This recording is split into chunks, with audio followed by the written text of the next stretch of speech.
Hello बच्चों। आज की क्लास में आपका स्वागत है। आज हम आधुनिक भारत में जितनी भी भू राजस्व व्यवस्था थी, चाहे वो स्थायी बंदोबस्त हो, रैयतवाड़ी हो या महालवाड़ी हो, आज हम उन सब के बारे में पढ़ेंगे।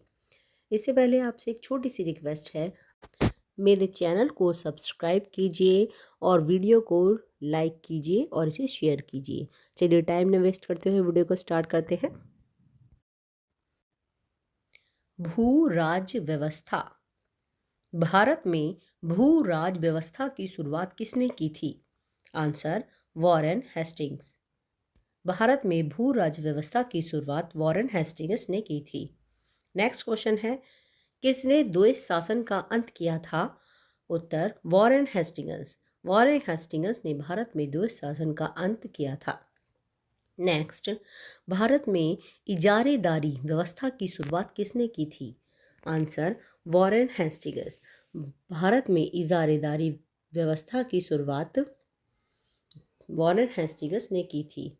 इजारेदारी व्यवस्था से यहाँ तात्पर्य भू राज व्यवस्था से है। जो इजारेदारी व्यवस्था थी, ये एक भू राज्य व्यवस्था थी जिसकी शुरुआत वॉरेन हेस्टिंग्स ने की थी। नेक्स्ट क्वेश्चन है, इजारेदारी व्यवस्था क्या थी? आंसर, भू राज्य व्यवस्था। इजारेदारी व्यवस्था से तात्पर्य भू राज्य व्यवस्था से था।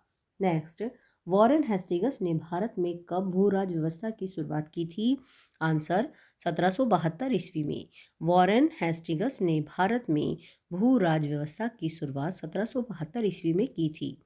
नेक्स्ट, हेस्टिंग्स के द्वारा इजारेदारी व्यवस्था कितने दिनों के लिए लागू की गई थी?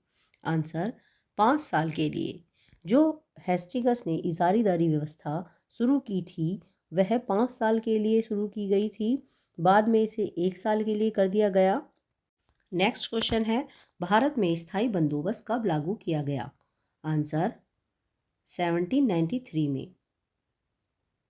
भारत में स्थायी बंदोबस्त 1793 ईस्वी में लागू किया गया था। नेक्स्ट है प्रश्न है हमारा, स्थायी बंदोबस्त की शुरुआत किसने की थी? उत्तर, लॉर्ड कॉर्नवालिस ने। भारत में लॉर्ड कॉर्नवालिस ने स्थायी व्यवस्था की शुरुआत की थी, क्योंकि यह पहले जो इजारेदारी व्यवस्था थी वो 5 साल की थी, बाद में उसे 1 साल कर दिया गया। तो कोई भी ऐसा भू राजस्व व्यवस्था नहीं थी जो कि परमानेंट होती, इसलिए इसको परमानेंट करने के लिए 1793 में लॉर्ड कॉर्नवालिस ने एक स्थायी बंदोबस्त शुरू किया। नेक्स्ट है, स्थायी बंदोबस्त कहाँ लागू किया गया? आंसर, बंगाल, बिहार, उड़ीसा। जो स्थायी बंदोबस्त की शुरुआत थी, एक भू राज्य व्यवस्था थी, इसकी शुरुआत सर्वप्रथम बंगाल, बिहार, उड़ीसा में की गई थी। नेक्स्ट है, किस भू राज व्यवस्था को जमींदारी प्रथा भी कहा जाता था? आंसर, स्थायी बंदोबस्त। इस स्थायी बंदोबस्त को जमींदारी प्रथा भी कहा जाता था। नेक्स्ट क्वेश्चन है, स्थायी बंदोबस्त किसके साथ किया गया था? आंसर, जमींदारों के साथ। जो स्थायी बंदोबस्त था वह जमींदारों के साथ किया गया था, इसलिए इसे जमींदारी व्यवस्था भी कहा जाता था। नेक्स्ट, स्थायी बंदोबस्त में समस्त भूमि का कितने प्रतिशत सरकार को राजस्व दिया जाता था? उत्तर, 19%। स्थायी बंदोबस्त में यह तय किया गया था कि सरकार को 19% राजस्व दिया जाएगा। नेक्स्ट क्वेश्चन है, किस भू-राज व्यवस्था के बाद अंग्रेज भूमि के स्थायी मालिक बन गए थे? आंसर, स्थायी बंदोबस्त। स्थायी बंदोबस्त के बाद, जो कि कॉर्नवालिस ने लागू किया था, इसके बाद अंग्रेज भूमि के स्थायी मालिक बन गए थे। नेक्स्ट, स्थायी बंदोबस्त भारत में कब लागू किया? अभी बताया था आपको 1793 में। तो स्थायी बंदोबस्त भारत में 1793 ईस्वी में लागू किया गया। नेक्स्ट, किस भू राज व्यवस्था में जमींदार भूमि के वास्तविक मालिक बन गए थे? आंसर, स्थायी बंदोबस्त। स्थायी बंदोबस्त क्योंकि इसे जमींदारी व्यवस्था भी कहा जाता था और जमींदार इसमें भूमि के वास्तविक मालिक थे, इसीलिए इसे जमींदारी व्यवस्था भी कहा जाता था। नेक्स्ट, स्थायी बंदोबस्त व्यवस्था में कुल लगान का कितना प्रतिशत कंपनी को दिया जाता था? आंसर, 89%। 89% जमींदारों द्वारा कंपनी यानी कि अंग्रेजों को लगान के रूप में दिया जाता था। नेक्स्ट, किस भू राज व्यवस्था में सूर्यास्त कानून लाया गया था? आंसर स्थायी बंदोबस्त में। स्थायी बंदोबस्त व्यवस्था में सूर्यास्त कानून लाया गया था। इस अस्त कानून के तहत जमींदारों को एक निश्चित अवधि के अंदर एक निर्धारित भू राजस्व इकट्ठा करके कंपनी को दिया जाता था। नेक्स्ट क्वेश्चन है, सूर्य अस्त कानून कब लागू किया गया था? उत्तर 1794 ईस्वी में। जो ये सूर्य अस्त कानून था, इसको 1794 ईस्वी में लागू किया गया था। नेक्स्ट क्वेश्चन है आपका, स्थायी बंदोबस्त में जमींदारों को कितना हिस्सा मिलता था? उत्तर 1/11वां हिस्सा। जो स्थायी बंदोबस्त था, इसमें जमींदारों को 1/11वां हिस्सा मिलता था। नेक्स्ट, स्थायी बंदोबस्त में अंग्रेजों को कितना हिस्सा मिलता था? आंसर 10/11वां। जो अंग्रेजों को स्थायी बंदोबस्त में हिस्सा मिलता था वह 10/11वां था। नेक्स्ट, रैयतवाड़ी व्यवस्था सर्वप्रथम कहाँ लागू की गई? आंसर तमिलनाडु में। इस इजारेदारी व्यवस्था के बाद हमने परमानेंट सेटलमेंट देखा, यानी स्थायी बंदोबस्त देखा। इसके बाद हम रैयतवाड़ी व्यवस्था के बारे में पढ़ेंगे। तो इसमें हमारा पहला क्वेश्चन है, रैयतवाड़ी व्यवस्था सर्वप्रथम कहाँ लागू की गई थी? आंसर तमिलनाडु में। नेक्स्ट, रैयतवाड़ी व्यवस्था तमिलनाडु के किस जिले से लागू की गई थी? उत्तर बारामहल। जो रैयतवाड़ी व्यवस्था थी वह बारामहल से लागू की गई थी। नेक्स्ट, रैयतवाड़ी व्यवस्था की शुरुआत किसने की थी? Answer colonel read. रैयतवाड़ी व्यवस्था की शुरुआत सर्वप्रथम कर्नल रीड ने की थी। नेक्स्ट, कर्नल रीड ने रैयतवाड़ी व्यवस्था कब शुरू की थी? आंसर 1792 ईस्वी में। कर्नल रीड ने रैयतवाड़ी व्यवस्था 1792 ईस्वी में शुरू की थी। नेक्स्ट, 1820 में पुनः रैयतवाड़ी व्यवस्था की शुरुआत किसने की थी? Answer Thomas Munro. 1820 में रैयतवाड़ी व्यवस्था की शुरुआत थॉमस मुनरो ने की थी। देखिए, कई बार एग्जाम में दोनों ऑप्शन दे दिए जाते हैं, कर्नल रीड और थॉमस मुनरो, तो आप दोनों को ही सिलेक्ट कीजिएगा, क्योंकि रैयतवाड़ी व्यवस्था की शुरुआत सर्वप्रथम कर्नल रीड ने की थी। उसके बाद 1820 में से पुनः थॉमस मुनरो ने लागू किया था। नेक्स्ट, थॉमस मुनरो ने किस स्थान पर रैयतवाड़ी व्यवस्था की शुरुआत की थी? आंसर मुंबई, मद्रास, तमिलनाडु व कर्नाटक। थॉमस मुनरो ने रैयतवाड़ी व्यवस्था की शुरुआत मुंबई, मद्रास, तमिलनाडु व कर्नाटक के क्षेत्र में की थी। नेक्स्ट, रैयतवाड़ी व्यवस्था भारत के कितने क्षेत्र पर लागू की गई थी? आंसर 51% भाग पर। जो रैयतवाड़ी व्यवस्था थी वो भारत के 51% भाग पर लागू की गई थी, यानी कि यह आधे भारत पर लागू की गई पहली व्यवस्था थी। नेक्स्ट, रैयतवाड़ी व्यवस्था में रैयत का क्या अर्थ है? आंसर किसान। रैयतवाड़ी व्यवस्था में रैयत का अर्थ किसान से होता है। नेक्स्ट, किस भूमि व्यवस्था में कंपनी किसानों से सीधा लगान वसूल करती थी? आंसर रैयतवाड़ी व्यवस्था में। अभी हमने देखा कि जो स्थायी बंदोबस्त था उसमें जो लगान था वह जमींदारों से वसूल किया जाता था, इसलिए जमींदार जो थे किसानों का अधिक शोषण करते थे। अब रैयतवाड़ी व्यवस्था में सीधा ही किसानों से लगान वसूल किया जाता था। नेक्स्ट, किस राजस्व प्रणाली में किसानों को भूमि का स्वामी बना दिया गया था? आंसर रैयतवाड़ी व्यवस्था में। रैयतवाड़ी व्यवस्था में किसानों को भूमि का स्वामी बना दिया गया था। स्थायी बंदोबस्त में जमींदार भूमि के वास्तविक स्वामी थे।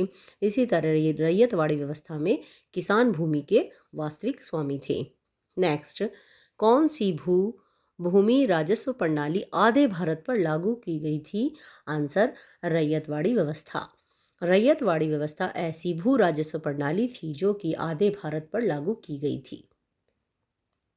नेक्स्ट, किस भूमि प्रणाली में जमींदारी प्रथा का अंत कर दिया गया था?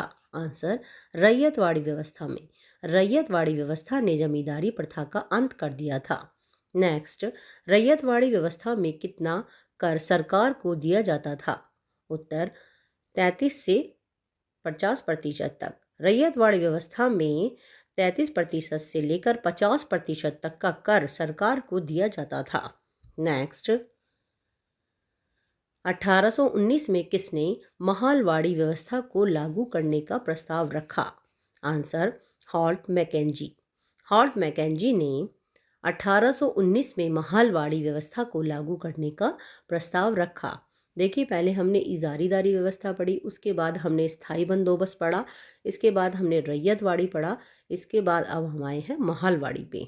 अब हम महालवाड़ी व्यवस्था का अध्ययन करेंगे। नेक्स्ट, महालवाड़ी व्यवस्था सर्वप्रथम कहाँ लागू की गई? उत्तर प्रदेश, पंजाब व मध्य प्रदेश। मतलब ये उत्तर भारत में लागू की गई व्यवस्था थी जिसे महालवाड़ी व्यवस्था कहा जाता था।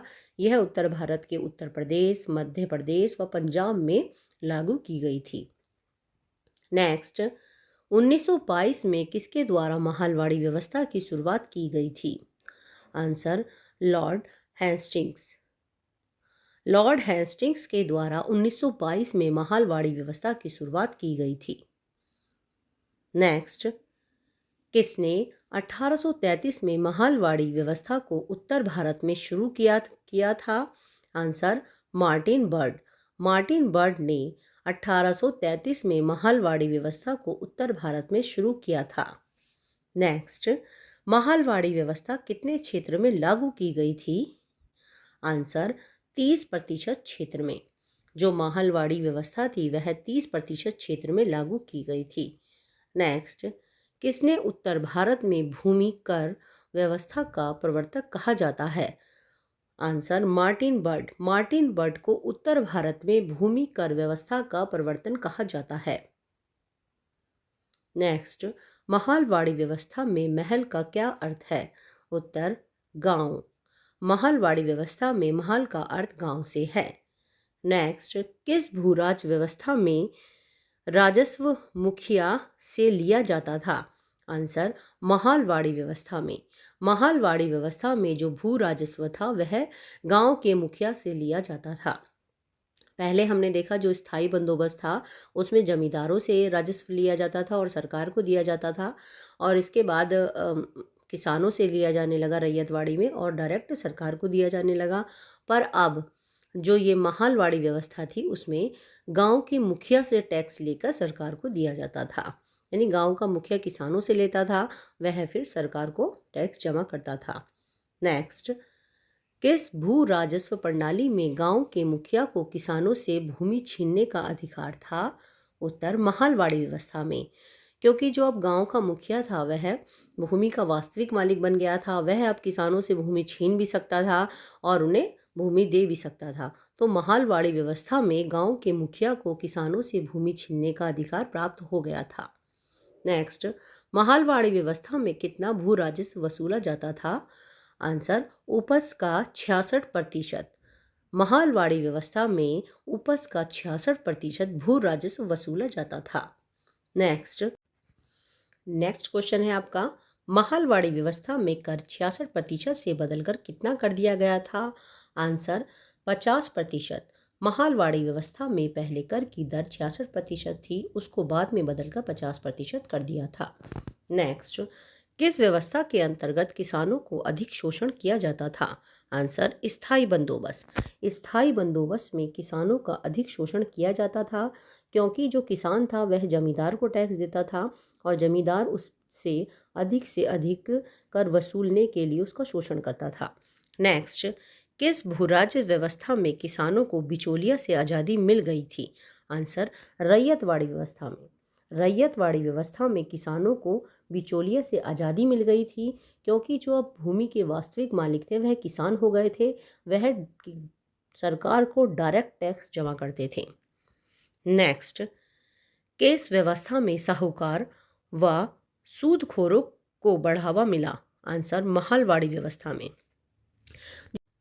महालवाड़ी व्यवस्था में गांव के मुखिया द्वारा किसानों से टैक्स लेकर सरकार को दिया जाता था, जिससे कि मुनाफाखोर, साहूकार व सूदखोरों को बढ़ावा मिला। नेक्स्ट, सूर्यास्त कानून का संबंध है? उत्तर, भू राज्य व्यवस्था से।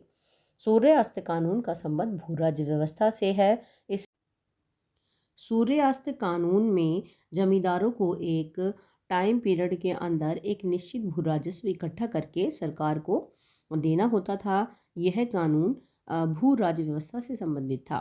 अगर ये वीडियो आपको अच्छा लगे तो अपने दोस्तों के साथ इसे शेयर कीजिए और मेरे चैनल को सब्सक्राइब कीजिए। Thank you.